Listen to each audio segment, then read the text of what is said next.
So today we will start our next topic of radar fundamental, that is pulse radar system. Pulse radar ये जो topic है वो हम अभी देखने वाले हैं इस लेक्चर में। तो पल्स रडार क्या रहता है, जिसमें हम पल्स वेव यूज करते हैं ऑब्जेक्ट डिटेक्शन के लिए। Okay, the drawback, draw the block diagram of pulse radar and explain it's working, ऐसा क्वेश्चन एग्जाम में पूछ सकते हैं। तो हम देखेंगे पल्स रडार क्या रहता है। It is commonly use, pulse radar is commonly used, it is commonly used in many applications. Signals are transmitted in short pulses, pulse के फॉर्म में सिग्नल हम ट्रांसमिट करते हैं। The time between transmitted pulses is known as pulse repetition time, that is PRT. Okay, देखो एक pulse transmit करने के बाद बीच में क्या रहता है, ऑफ टाइम रहता है, इसमें हम कोई भी पल्स ट्रांसमिट नहीं करते हैं। तो एक पल्स ट्रांसमिट करने के बाद जब हम दूसरी पल्स ट्रांसमिट करते हैं तो उसको जो टाइम लगता है उसको बोलते हैं पल्स रिपीटेशन टाइम, मतलब कितने समय में पल्स रिपीट होती है, रिपीटेशन का होता है पल्स का, उसको पल्स रिपीटेशन टाइम बोलते हैं। मतलब ये टी ऑन टाइम एक बार स्टार्ट होने के बाद जब दूसरा टी ऑन टाइम स्टार्ट होता है तब तक जो टाइम हम मेजर करते हैं उसको बोलते हैं pulse repetition time, that is PRT. So it is T on मतलब जब तक पल्स चालू है, पल्स ऑन है, उसको टी ऑन टाइम बोलते हैं। और अगर पल्स सिग्नल नहीं है उसको टी ऑफ टाइम बोलते हैं। Okay, time receiver bandwidth is equal to 2 divided by T on. Okay, ये रिसीवर बैंडविड्थ कितनी आएंगी, 2 divided by T on. T on मतलब पल्स टाइम, पल्स ड्यूरेशन, और टी ऑन मतलब पल्स ड्यूरेशन, जब तक पल्स ऑन है तब तब तक का टाइम। तो ये ब्लॉक डायग्राम है उसकी। Figure shows the block diagram simple pulse radar system. अब उसको ध्यान से देखो, ये ब्लॉक डायग्राम अब हम एक्सप्लेन करेंगे। It's very important, it can be ask in your exam for 4 marks to draw the diagram and to explain the working of each block और एलिमेंट्स। तो अब देखो यहाँ पे क्या है, एक पल्स जनरेटर है। ओके, पल्स जनरेटर क्या करेगा, पल्स सिग्नल जनरेट करेगा, मतलब साइन वेव, साइन वेव के बाद फिर से साइन वेव मतलब इलेक्ट्रोमैग्नेटिक वेव, वो इलेक्ट्रोमैग्नेटिक वेव जनरेट करेगा कुछ समय के लिए, फिर से कुछ समय के लिए no wave, wave no wave, wave no wave, ऐसा वो सिग्नल जनरेट करेगा पल्स जनरेटर। ओके, अब ये पल्स जनरेटर जो सिग्नल जनरेट करेगा पल्स सिग्नल, तो वो ऑसिलेटर को इनपुट जाएगा। अब ये पल्स जनरेटर एक्चुअली वो पल्स सिग्नल जनरेट करेंगे यहाँ पे, ऑन टाइम और ऑफ टाइम रहेंगे उसका, वो वेव नहीं जनरेट करेंगे, इलेक्ट्रोमैग्नेटिक वेव नहीं जनरेट करेंगे, वो क्या करेंगे सिर्फ ऑन टाइम और ऑफ टाइम, मतलब कुछ समय के लिए ऑन और कुछ समय के लिए ऑफ। ओके, तो ये टाइम इनपुट जाएगा ऑसिलेटर को। अभी ऑसिलेटर मतलब यहाँ पे कौन सा ऑसिलेटर है, यहाँ पे रहेगा मैग्नेट्रॉन या कैविटी क्लिस्ट्रॉन, जो हमने ऑलरेडी लास्ट लेक्चर में देखा है। तो ये ऑसिलेटर क्या करेगा, it will generate the signal, electromagnetic signal of high frequency and high power. क्योंकि हम माइक्रोवेव ट्यूब में जो ऑसिलेटर और एम्पलीफायर स्टडी किए हमने, वो हम हाई फ्रीक्वेंसी और हाई पावर के लिए यूज करते हैं।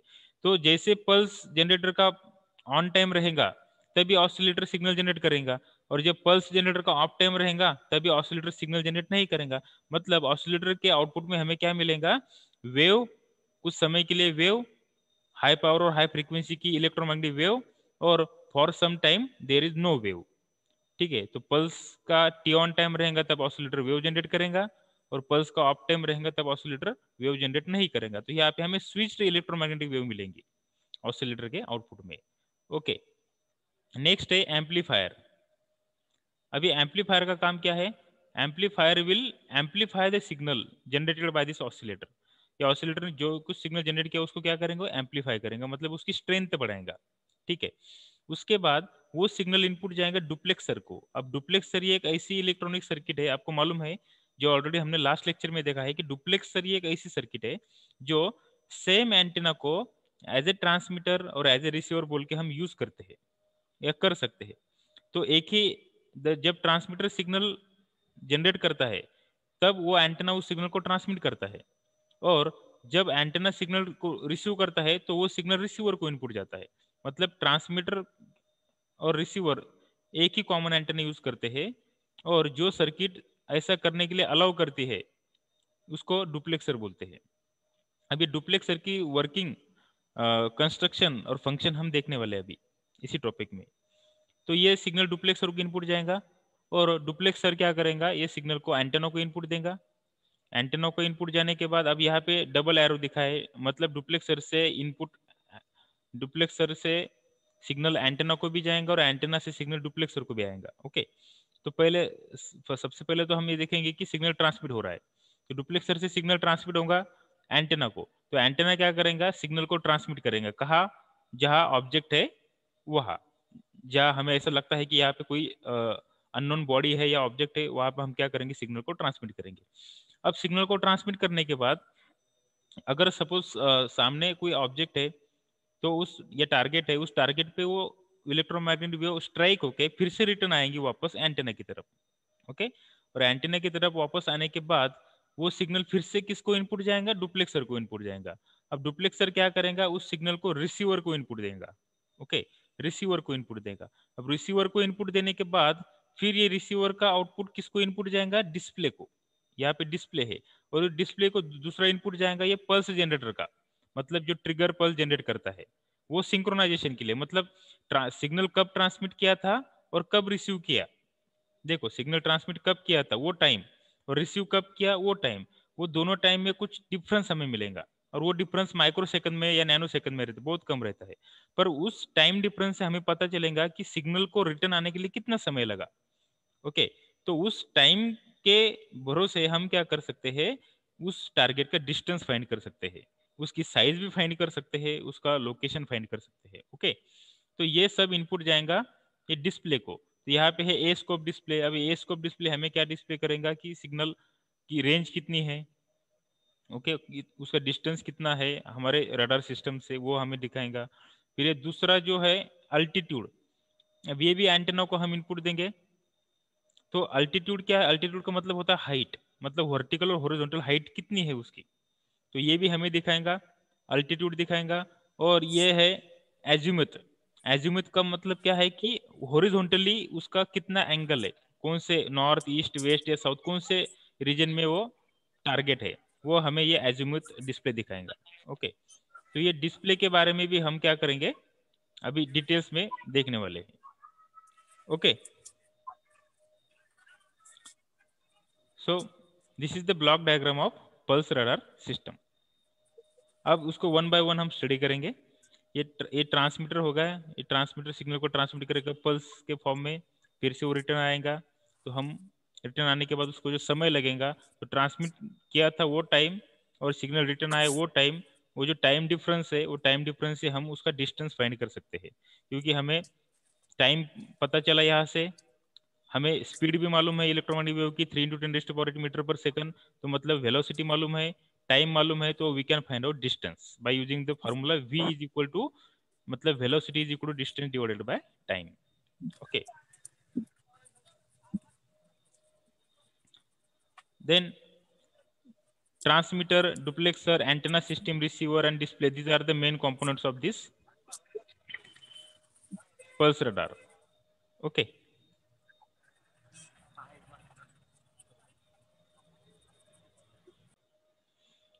सो ट्रांसमीटर मैंने आपको ऑलरेडी बोला कि ट्रांसमीटर में हम क्या यूज करते हैं, ये ऑसिलेटर है। पल्स जनरेटर के लिए हम पल्स जनरेटर सर्किट यूज करते हैं। उसके बाद ये ऑसिलेटर मतलब एक क्लिस्ट्रॉन या मैग्नेट्रॉन होता है जो हाई फ्रीक्वेंसी और हाई पावर का सिग्नल जनरेट करता है, क्योंकि सिग्नल हमें बहुत दूर तक भेजना होता है इसलिए। एम्पलीफायर भी, टू कैविटी क्लिस्ट्रॉन एम्पलीफायर भी हम यहाँ पे यूज कर सकते हैं। ठीक है, फिर अब डुप्लेक्सर देखेंगे कि डुप्लेक्सर कैसा फंक्शन होता है डुप्लेक्सर का। Duplexer is a special device that allows the transmitter and receiver to share the single antenna, जो ऑलरेडी मैंने डिस्कस किया। Duplexer contains a device which prevents damage of receiver due to high power transmitted signal. Okay, वो क्या करता है कि high power transmitted signals की वजह, सिग्नल से रिसीवर को प्रोटेक्ट करता है, क्योंकि रिसीवर बहुत सेंसिटिव होता है। मैंने आपको ऑलरेडी बोला है कि जब सिग्नल ट्रांसमीटर से ट्रांसमिट होता है और उस टारगेट तक जाता है, तो टारगेट पर स्ट्राइक होने के बाद जो सिग्नल रिटर्न आता है उसकी पावर बहुत कम रहती है, वो बहुत वीक रहता है। तो ऐसे वीक सिग्नल को सेंस करने के लिए, उसको रिस्पॉन्ड करने के लिए हमें बहुत ही ज्यादा सेंसिटिव रिसीवर होना चाहिए। तो अगर रिसीवर की सेंसिटिव अगर ज्यादा है, मतलब वो कम इनपुट पावर को भी अगर वो रिस्पॉन्ड करता है, तो उसको अगर हमने ज्यादा इनपुट सिग्नल अगर दिया, ज्यादा पावर का सिग्नल अगर इनपुट दिया, तो वो डैमेज हो सकता है। इसीलिए जब हम सिग्नल ट्रांसमिट करते हैं रडार से तो रिसीवर भी वही होता है। तो वो ट्रांसमिटेड सिग्नल अगर रिसीवर को सपोज वो सिग्नल रिसीवर ने रिसीव कर लिया तो वो बहुत हाई पावर का सिग्नल रहता है, तो वो अगर रिसीवर ने रिसीव कर लिया तो रिसीवर डैमेज हो जाएगा। इसीलिए ट्रांसमीटर का जो ट्रांसमिटेड पावर है वो रिसीवर को कभी लिंक नहीं होना चाहिए, नहीं तो रिसीवर डैमेज हो सकता है। तो डुप्लेक्सर क्या करता है, ट्रांसमिटेड पावर से उस रिसीवर को प्रोटेक्ट करता है।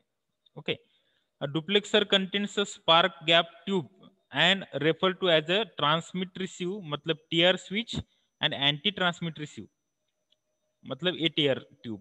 ट्रांसमिट रिसीव मतलब वो क्या करता है, ट्रांसमिट भी करता है और रिसीव भी करता है, ऐसा switch.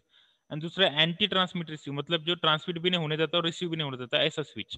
Okay, the TR tube prevents transmitter power from reaching the receiver. Transmit receive ये TR स्विच क्या करता है, प्रिवेंट मतलब क्या करता है, उसको स्टॉप करता है। Prevent the transmitter power from reaching the receiver, वो ट्रांसमीटर पावर को रिसीवर तक रीच नहीं होने देता, उसको प्रिवेंट करता है। कौन सा स्विच, टीआर स्विच। ओके, अब यहाँ पे डायग्राम भी है। When RF energy from the transmitter is detected the spark gap break down. RF energy transmitter से जब डिटेक्ट होती है तो स्पार्क गैप क्या होता है, ब्रेक डाउन होता है और creates a short circuit for the RF energy. RF energy के लिए शॉर्ट सर्किट क्रिएट करता है। ATR tube disconnect the transmitter from the circuit during the receive interval. तो रिसीव इंटरवल में क्या होता है, एटीआर स्विच डिस्कनेक्ट होता है, ट्रांसमीटर को डिस्कनेक्ट करता है और ड्यूरिंग द रिसीव इंटरवल। तो होता क्या है, जब सिग्नल ट्रांसमिट होता है तब रिसीवर डिस्कनेक्ट होता है और जब सिग्नल रिसीव होता है तब ट्रांसमीटर डिस्कनेक्ट होता है। ओके, ये बात याद रखो आप। जब रडार का एंटेना सिग्नल को ट्रांसमिट करता है तब रिसीवर की सर्किट डिस्कनेक्ट होती है, और जब इको सिग्नल रिसीव होता है रडार में, रडार रिसीवर रडार एंटेना को, तो वो क्या एंटेना रिसीव होने के बाद ट्रांसमीटर सर्किट डिस्कनेक्ट होती है और रिसीवर सर्किट को पूरा इनपुट जाता है। ओके, तो ATR tube disconnect and the transmitter from the circuit during the receive interval. It permits same antenna to be used for both transmission and reception. It employs fast acting RF switches called as TR transmit receive और gas discharge tube बोलते हैं उसको, switch and ATR anti transmit receive switch। देखो अब इसमें आपको समझ में आ जाएगा डायग्राम में। These switches are operated by energy from the transmitted pulse and protect the sensitive and delicate receiver from damaging due to high energy transmitter pulses। जो already मैंने आपको बोला कि ट्रांसमीटर की जो हाई पावर है उससे उस सेंसिटिव रिसीवर को प्रोटेक्ट करता है। कौन, तो डुप्लेक्सर। डुप्लेक्सर मतलब जिसमें ये स्विचेस रहते हैं। अब देखो ये ट्रांसमीटर जो हाई पावर जनरेट करता है और एंटेना को देता है इनपुट। तो ये हाई पावर जब हमने हाई पावर जब ट्रांसमीटर जनरेट करता है तो वो इनपुट दिया एंटेना को, तो एंटेना उस सिग्नल को ट्रांसमिट करेगा। ओके, कहाँ पे ट्रांसमिट करेगा, वो उस टारगेट की तरफ, जहां भी कोई कहीं टारगेट होगा उस दिशा में उसको क्या करेगा, वो सिग्नल को ट्रांसमिट करेगा।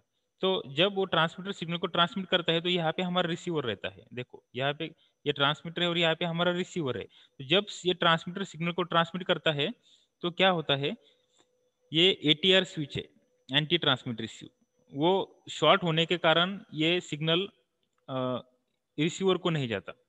देखो अब ये टीआर स्विच है, ये सिग्नल ऐसा गया, तो ये टीआर स्विच क्या होता है, स्विच क्लोज होता है, तो ये ट्रांसमीटर स्विच यही से ये रिसीवर को क्या करता है, वो ओपन कर देता है। मतलब रिसीवर ये यहाँ पे स्विच रहता है, ये रिसीवर को डिस्कनेक्ट कर देता है।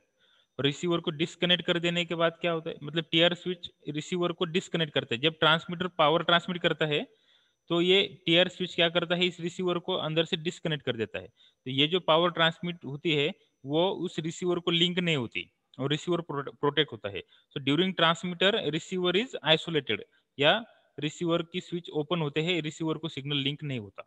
ओके, और जब सिग्नल रिसीव होता है वो सेम एंटेना क्या करता है, सिग्नल को जब रिसीव करता है तो रिसीव करने के बाद क्या होता है, ये जो टीआर स्विच है वो रिसीवर को स्विच क्लोज होती है यहाँ पे, और स्विच क्लोज होने के बाद ये पूरा जो इनकमिंग सिग्नल है वो रिसीवर को जाता है और ये एटीआर स्विच को नहीं जाता। और एटीआर स्विच क्या होता है, ये शॉर्ट होता है और यहाँ से सिग्नल वापस आता है, मतलब ट्रांसमीटर तक नहीं जाता और वो पूरा सिग्नल कहा जाता है, रिसीवर को जाता है। ओके, सो जैसे कि आपने ऑलरेडी यहाँ पे पढ़ा, ATR tube disconnect the transmitter from circuit during receive interval. तो ATR स्विच क्या करता है, ट्रांसमीटर को डिस्कनेक्ट करता है सर्किट से जब वो रिसीव होता है तब, ठीक है। और जब वो ट्रांसमिट होता है सिग्नल, तब ये TR स्विच क्या करता है, ट्रांसमिट रिसीव, रिसीवर को डिस्कनेक्ट करता है सर्किट से। तो एक बात याद रखो, जब ट्रांसमीटर सिग्नल को ट्रांसमिट करता है तब TR स्विच रिसीवर को डिस्कनेक्ट करता है सर्किट से, और ये पावर रिसीवर को लिंक नहीं होती, ये पूरी की पूरी एंटेना को जाती है और एंटेना उसको ट्रांसमिट करता है। और ड्यूरिंग रिसीविंग, जब इको सिग्नल वापस आता है सेम एंटेना की तरफ, तब ये एंटेना क्या करता है, वो रिसीव्ड सिग्नल को, वो जब सिग्नल को रिसीव करता है तब TR स्विच ऑन होती है, ये TR स्विच रिसीवर को कनेक्ट करती है और ये पूरा सिग्नल रिसीवर के इनपुट आता है। और तब ATR स्विच क्या करता है, इस ट्रांसमीटर को सर्किट से डिस्कनेक्ट करता है, इसलिए रिसीव्ड सिग्नल ट्रांसमीटर को नहीं जाता, वो कहा जाता है रिसीवर को जाता है। So this is the duplexer diagram of duplexer and its working principle. Okay, antenna system है यहाँ पे, typically horn antenna with parabolic reflector is use to produce a very narrow beam width. मतलब कोई भी antenna जब हम use करते हैं तो एंटेना हम ऐसा यूज करते हैं जो क्या कर सकता है, एक बीम विड्थ फॉर्म करे। अब सपोज ये एंटेना है यहाँ पे, तो ये एंटेना क्या करता है यहाँ पे, ऐसी बीम फॉर्म करता है एक पर्टिकुलर डायरेक्शन में, लाइक दिस। तो ये बीम जितनी नैरो रहेंगी उतना हमारा जो टारगेट का डिटेक्शन इजी हो जाएगा और मैक्सिमम इको सिग्नल हमें रिटर्न आएगा। ओके,